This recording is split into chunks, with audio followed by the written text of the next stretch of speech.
कुछ दिन पहले हमने बिहार में ये वोट अधिकार यात्रा शुरू की।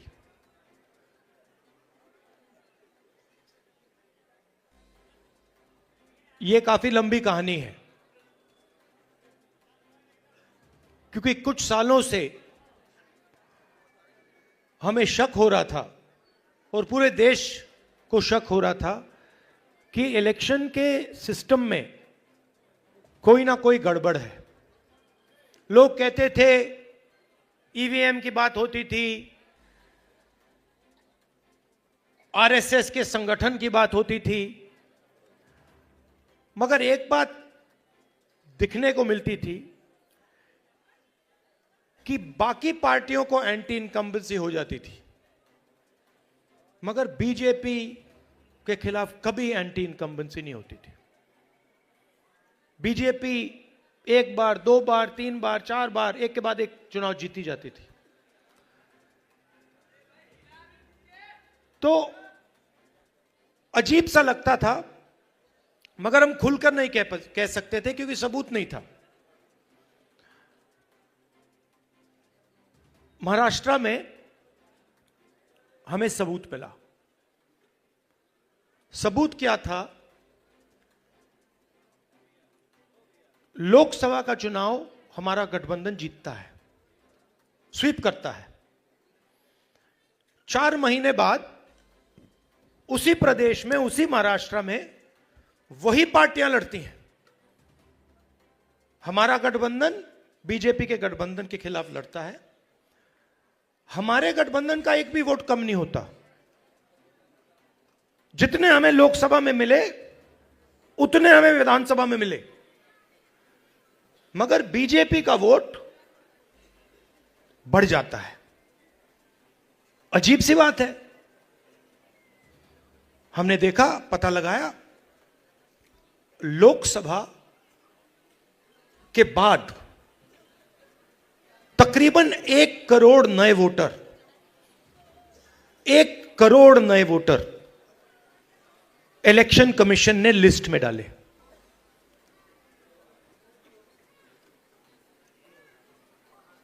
$45 लाख लिस्ट में और बाकी वोटिंग बढ़ी।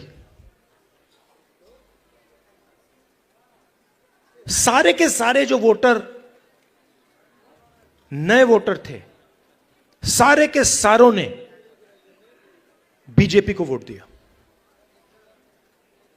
और जहां भी नए वोटरों ने बीजेपी को वोट दिया, वहां बीजेपी ने चुनाव जीता। हम गए इलेक्शन कमीशन से, हमने पूछा, बताइए कौन है ये लोग? ये नए वोटर जो हैं, ये टर्नआउट जो बड़ा है, ये कौन है? हमें इनके नाम दीजिए, वोटर लिस्ट दीजिए। कहते नहीं देंगे। फिर हमने उनसे कहा, देखिए इतना वोट पड़ा है, इतना टर्नआउट बढ़ा है, 5:30 बजे के बाद इतने वोट गिरे हैं, हमें आप कैमरा दिखाइए, वीडियो कैमरा दिखाइए, वीडियो फीड दिखाइए। कहते नहीं, हम नहीं दिखाएंगे। फिर क्या करते हैं? कानून बदल देते हैं और 45 दिन के अंदर वीडियो फीड को डिस्ट्रॉय कर देते हैं। फिर हमने कर्नाटक में अपनी टीम से कहा कि देखिए, आप एक लोकसभा चुनिए और उसमें गहराई से देखिए, मैग्नीफाइंग ग्लास को लेके हर पेज को देखिए और बताइए यहां पे हुआ क्या। इलेक्शन कमीशन हमें इलेक्ट्रॉनिक वोटर लिस्ट नहीं देती, तो 8-10 फुट ऊंची बोरी कागजों की, 200-300 किलो की, हमारे 40 लड़कों ने 4 महीने 16 घंटे काम किया। वोटर लिस्ट में एक फोटो को लाखों फोटो से मिलाया, एक नाम को लाखों नामों से मिलाया, एक एड्रेस को बाकी एड्रेसेस से मिलाया और सच्चाई निकली। सच्चाई क्या थी? सच्चाई थी कि 7 सीटें हैं बेंगलोर सेंट्रल में, 6 कांग्रेस पार्टी जीतती है,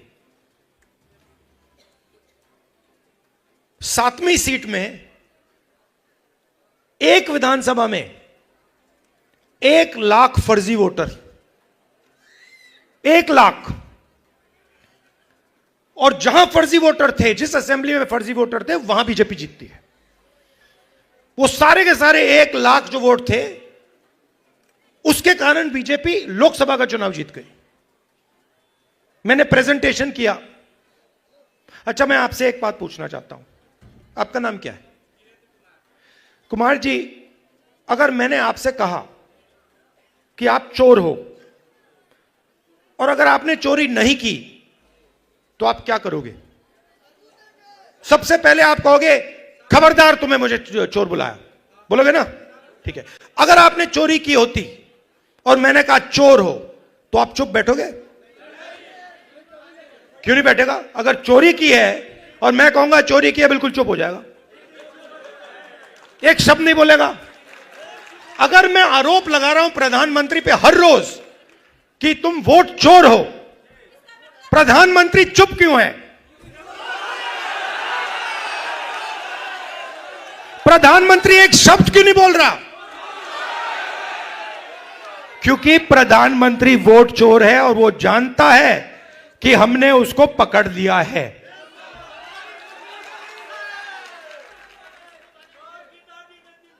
देखिए, मैं आपको एक बात बताता हूं।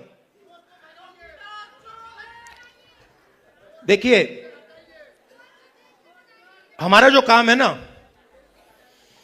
मेरा जो काम है, मेरे बारे में आप दो चीजें समझ लीजिए। सबसे पहले, अगर मैंने किसी चीज के बारे में मन बना लिया, तो फिर मन बना लिया। और दूसरी चीज, मैं सुपरफिशियल बात नहीं करता हूं, मैं गहराई से चीजों को समझकर काम करता हूं। अब आप एक बात समझिए और सुनिए। जब वोट चोरी होती है, तो इस संविधान पर आक्रमण होता है।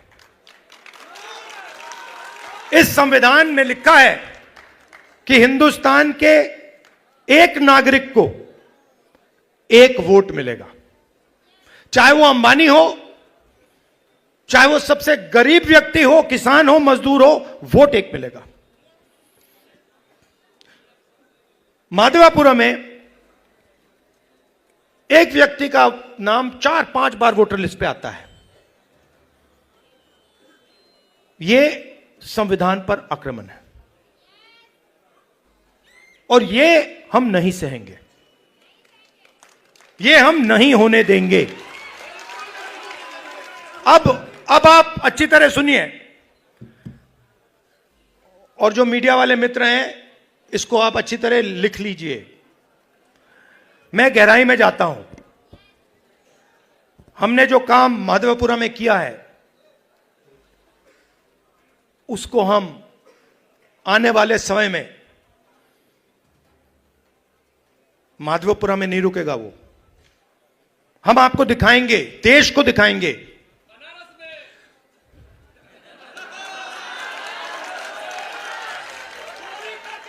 मोदी जी, मैं आपको बता रहा हूं, मोदी जी डरे हुए हैं, क्योंकि मोदी जी को बात समझ आ गई है कि अब चोरी पकड़ी गई है और अब वो भाग नहीं सकते हैं।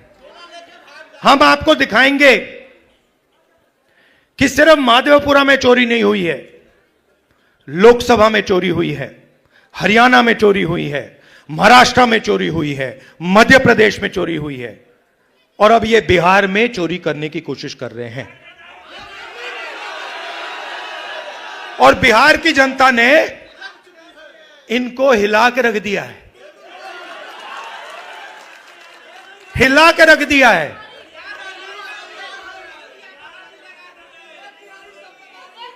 मैं 2-3 बीजेपी के, मैं सुनो, मैं भी बीजेपी के 2-3 एमपीज को जानता हूं। मेरे फोन पे मैसेज आ रहे हैं, आप प्रधानमंत्री को वोट चोर मत कहिए। कैसे मत कहूं भाई, है तो कहना पड़ेगा। अब ये तीर जाके सीधी टारगेट पे लगेगी। आपके गांव के बच्चे, यहां पे तो भैया 6-6 साल के बच्चे बोल रहे हैं वोट चोर वोट चोर वोट चोर, नारा बन गया है। और जो बिहार में शुरू होता है वो पूरे देश में फैलता है, वो रुकता नहीं है। आपने चंपारण में अंग्रेजों से लड़ाई शुरू कर दी, पूरे देश से उनको मिटा के हटा दिया। ये कॉन्स्टिट्यूशन की लड़ाई शुरू कहां हुई थी? चंपारण में ही तो हुई थी, वहीं तो हुई थी। अब इसका लक्ष्य क्या है? ये वोट चोर और संविधान को मिटाना, खत्म क्यों करना चाहते हैं, मैं आपको बताता हूं। तेजस्वी जी ने बात की, देखिए हमें बैलेंस चाहिए,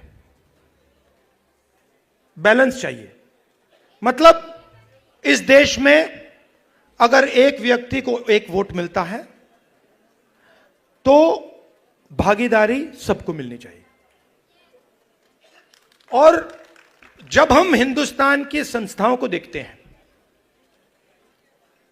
और इस बात को पहले मैं इतनी गहराई से नहीं समझता था जितनी आज मैं समझता हूं, जब हम हिंदुस्तान के इंस्टीट्यूशंस को, संस्थाओं को देखते हैं, और कोई भी इंस्टीट्यूशन चुन लो, कॉर्पोरेट इंडिया देख लो, ब्यूरोक्रेसी देख लो, जुडिशरी देख लो, मीडिया देख लो, बॉलीवुड देख लो, जहां भी आप देखोगे वहां पर आपको दलित, अति पिछड़ा, पिछड़ा, आदिवासी और माइनॉरिटी वर्ग नहीं मिलेगा। आप लिस्ट निकालो, अंबानी अदानी की बात होती है, हर कंस्ट्रक्शन प्रोजेक्ट में, हर इंडस्ट्री में, एयरपोर्ट,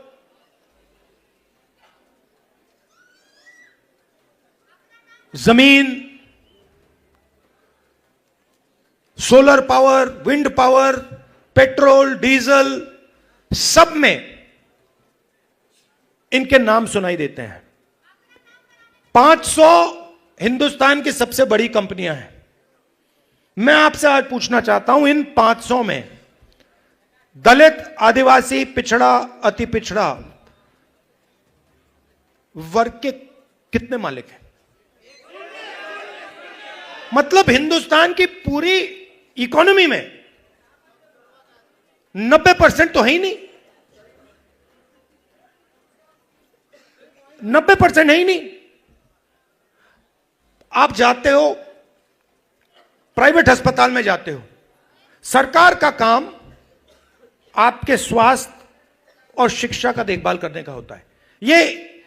ये बिजनेसमैन का काम नहीं होता है, ये सरकार का काम होता है कि अगर कोई गरीब व्यक्ति बीमार हो जाए, सरकार की जिम्मेदारी होती है कि हमारा नागरिक है, हमारे देश का नागरिक है, इसकी रक्षा, इसकी प्रोटेक्शन, इसके स्वास्थ्य की प्रोटेक्शन हमें करनी है ना? कॉन्स्टिट्यूशन में यह नहीं लिखा है कि अगर हिंदुस्तान का कोई गरीब व्यक्ति बीमार हो जाए तो उसे मतलब 6, 10, 15 लाख रुपए का बिल दे दो। लिखा है कहीं? नहीं लिखा है। प्राइवेट स्कूल अस्पताल बंद हो, एक समान शिक्षा नहीं, वो देखिए, मगर मैं उससे पहले एक सवाल पूछ रहा हूं। प्राइवेट अस्पतालों की लिस्ट निकालिए। ये बड़े बड़े अस्पताल हैं जहां आप लोग जाते हो, जहां आपके जेब से लाखों रुपए निकलता है, इनके मालिकों की लिस्ट निकालिए और मुझे वहां दिखा दीजिए दलित कौन है, आदिवासी कौन है, पिछड़ा कौन है, अति पिछड़ा कौन है, माइनॉरिटी का नाम, वहां नाम दिखा दो। अच्छा ठीक है, आप कहोगे नहीं भैया हमें स्वास्थ्य के कुछ लेना देना नहीं, तो फिर मैं कहूंगा ठीक है भैया शिक्षा के देख लेते हैं, इंजीनियरिंग कॉलेजेस देख लेते हैं, यूनिवर्सिटीज देख लेते हैं, प्राइवेट यूनिवर्सिटीज, कॉलेजेस जहां आपको लाखों रुपए देने पड़ते हैं अपनी जेब से अपने बच्चों को पढ़ाने के लिए, खेत बेच के। फिर मुझे बताओ उनके मालिकों की लिस्ट में बता दो कौन सा है, मतलब अति पिछड़ा कौन है वहां पे बैठा हुआ। तो आप 90% हो, अब ठीक है, अगर आप सब मिलाकर 2% होते तो मैं कहता ठीक है भैया, आप 2% हो, बात वहां खत्म हो जाए। मगर आप तो मेजोरिटी में 90% हो। आप 90% की भागीदारी हिंदुस्तान में है ही नहीं। कर्नाटक, तेलंगाना में हमने जाति जनगणना किया, आप हैरान हो जाओगे। सारे के सारे जो गवर्नमेंट के कॉन्ट्रैक्ट हैं, छोटे से लेकर बड़े, उनमें कोई अति पिछड़ा नहीं है, कोई दलित नहीं, कोई आदिवासी नहीं, कोई पिछड़ा वर्ग का नहीं। आप राजनीति कैसे करोगे? मतलब पूरी की पूरी फंडिंग आपके हाथ में नहीं है, कॉर्पोरेट इंडिया नहीं है, अस्पताल नहीं है। अच्छा ठीक है, आपको यह सब नहीं चाहिए, मीडिया देख लो, मुझे नाम बताओ। मैं देखिए, मैं बड़े प्यार से बोल रहा हूं, मैं बड़े प्यार से बोल रहा हूं, भागीदारी तो होनी चाहिए। ये ओपिनियन बनाते हैं, ये लोग ओपिनियन बनाते हैं। नहीं, वो आपने बोला सबसे खराब आज तक है, मगर मुझे ये बताओ, एंकर्स में से मालिकों में से मुझे अति पिछड़ा नाम बता दो, मुझे दलित नाम बता दो, छोड़ो अति पिछड़ा, छोड़ो दलित बता दो, पिछड़ा बता दो, नहीं है। तो कॉर्पोरेट इंडिया उधर नहीं हो, आप मीडिया में नहीं हो। अच्छा बॉलीवुड की बात करते हैं, वहां पे नाम बता दो, एक वहां बता दो, है ही नहीं, बहुत कम, क्या है ही नहीं। तो इसीलिए मेरी सोच है कि दो चीज से शुरुआत होगी। सबसे पहली चीज नेशनल लेवल पर जाति जनगणना, जिससे सबको पता लग जाएगा कि भैया हमारी इतनी भागीदारी है इस देश में। और तेलंगाना में हमने बहुत गहराई से किया है, सवाल पब्लिक से पूछ के हमने लिए हैं, दलित एसोसिएशन से हमने पूछकर उनसे कहा कि भैया आप बताओ हमें क्या पूछना चाहिए। ईबीसी एसोसिएशन से हमने पूछकर भैया आप बताओ हमें सवाल कौन से पूछने चाहिए। तो एक सेकंड, दूसरी बात, जो ये 50% की दीवार है रिजर्वेशन की, मैं आपको गारंटी करके कह रहा हूं, इसको तो हम चूरा चूरा करके फेंक देंगे उठा के।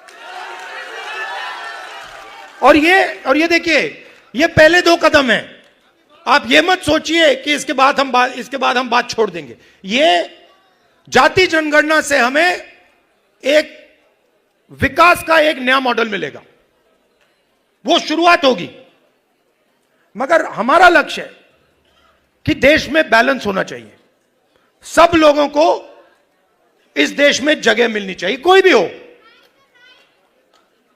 अपर कास्ट हो, दलित हो, अति पिछड़ा हो, माइनॉरिटी हो, सबको जगह मिलनी चाहिए और सबकी इज्जत होनी चाहिए। और मोहब्बत की दुकान, मतलब नफरत नहीं, प्यार से, बिना नफरत, बिना हिंसा, सबको लेकर देश की जो पूरी शक्ति है, जो देश के हर लोग में, हर व्यक्ति में है, उस पूरी शक्ति का हमें प्रयोग कर कर देश को आगे ले जाना है। मगर यह सब नहीं हो सकता अगर ये लोग वोट चोरी कर लेंगे। इसीलिए हम वोट अधिकार यात्रा यहां शुरू की और आपने हमें इतनी मदद की। आप सबका दिल से धन्यवाद करता हूं कि आपने अपनी पूरी एनर्जी इस यात्रा में डाली। धन्यवाद, नमस्कार, जय हिंद। ABL 24 न्यूज, सच दिखेगा अब। ABL 24 न्यूज को सब्सक्राइब करें, ताजा खबरों के लिए बेल आइकन को दबाएं।